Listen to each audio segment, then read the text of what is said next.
Eelmisest aastast minu lemmikuudis oli selline, et see tuli aasta viimasel nädalal ja see oli Comfec. Eesti tegi Vene sanktsioonidele eelmise aasta jooksul 200 erandit. Ma ütlen ühe korra veel esirea naise jaoks ka.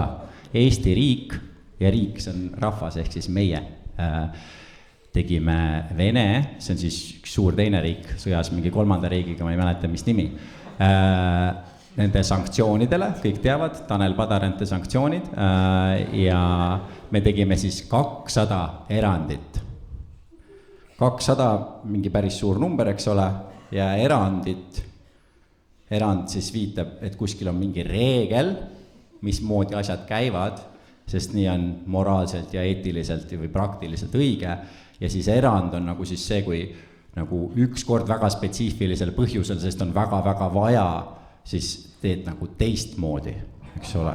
Aga see siis nagu veel kinnitab seda, et on reegel, siis see on nii harukordne, et sa erandi teed. Ja siis meie tegime neid 200.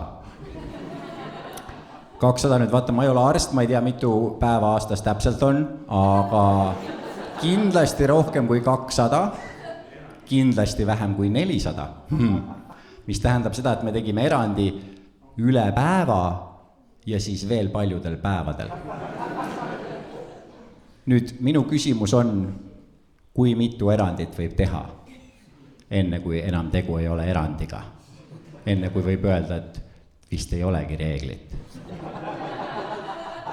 Ma saan aru, mõni inimene mõtleb, et kallis õhtujuht, anna veel mõni näide. Pole muret, anonüümne naine eesreas. Vaata, aga kui mina teile ütlen, kallis publik, et minul, Aleksander Eeril, mul on reegel. Minul on reegel, et mina ei onaneeri piiblilugusid kuulates naabrite akna all. Ja kui te küsite mult, Aleksander Eeri, miks sul on selline reegel, siis sellepärast, et ma pean seda moraalselt ja eetiliselt valeks onaneerida piiblilugusid kuulates naabrite akna all. Nüüd, kui te küsite, mitu erandit ma eelmine aasta tegin sellele, 200, aga need olid erandid, eks ole. Ja nagu, kui ma lihtsalt ütleks teile, kallis publik, et mul on reegel, et ma ei onaneeri piiblilugusid kuulates naabrite akna all, siis te ütleksite mulle, see on lihtsalt jutt. Kus on erand, mis reeglid kinnitab? Siukest juttu võib igaüks rääkida, et ta ei onaneeri naabri akna all piiblilugusid kuulates. Kus on erand, poiss? Ja nüüd, kui teie peaksite keegi minu naaber olema ja te iga päev vaatate aknast välja ja mina ei käi teie aknal onaneerimas, siis te mõtleks, et ma olen lihtsalt üks pealinna jutumees, eks ole. Aga kui ühel päeval te näete, kuidas ma tulen trepist alla, JBL Flip 3 on mul käes, eks ole, tulen teie akna alla, panen selle mängima, alguses soendan ennast ülesse, noa laevalooga või midagi sellist, eks ole. Õues on külm ka praegult, eks ole, andke mulle natuke aega. Aga siis, kui ikka veri vemmeldama hakkab, siis ma hakkan lihtsalt, panen mingi korintlast raamatu või nagu midagi võimast, eks ole, Isiikieli panen peale ja hakkan teie akna all pihku taguma. Siis te vaataks, et enne see oli lihtsalt jutumees. Enne ta lihtsalt ütles, et ta ei pane pihku mu akna all. Aga nüüd ma näen erandit ja erand kinnitab reeglit. Ja siis ma võiks seda veel teha 199 korda. Ja teil oleks see, et kui üks erand kinnitab reeglit, siis 200 erandit, see pole ikka reegli korralikult poika. Mind kutsuti ühte kooli esinema ja siis selle esinemise eest ma sain väga väärika autasu. See oli Karp Maiuspala Comfec. Ühesõnaga, ma sain Karbi Maiuspala Comfeci selle eest ja siis ma läksin õpetajate riietusruumi ennast riidesse panema. Nii, ja siis seal oli mingisugune õpetaja, kes ei olnud minu esinemisel käinud. Aga ta vaatas mind ja ta tegi niimoodi. Maiuspala. Ja ma ütlesin, aitäh. Ei, ma ei öelnud niimoodi. Ma ütlesin,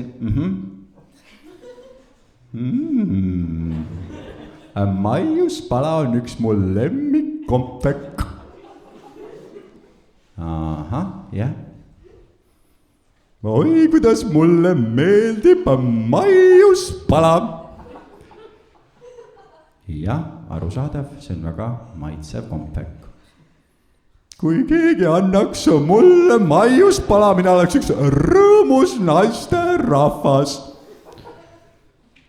jah, ma mõistan, maiuspala on väga hea kompvek. Oi, isegi tervet karpi ei peaks mulle andma, saaks ma ühe maiuspala kompveki kas või ma oleks õnnelik. Kuule, naine, sa lihtsalt tahad maiuspala. Lihtsalt ütle mulle, et sa tahad maiuspala, sa oled 55-aastane inimene, kas sa võiksid mulle lihtsalt öelda nagu ausalt välja, sa oled 55 aastat vana, lihtsalt ütle, et sa tahad maiuspala. Kas õpetad oma õpilasi samamoodi lihtsalt nagu keerutama, aga siis kui sinu õpilased esimest korda lähevad tööd otsima, siis nad lähevad mingi hoone lähedusse, on nagu hui, keegi palkaks mind oleks alles kena see elukene. Täitsa raske, kui vanemad ei toeta ja ikka Ameerika on pihus. Ei pea isegi täis kohaga andma tööd, saaks kas või poole kohaga, saaks töö ampsukestki oleks mõnus.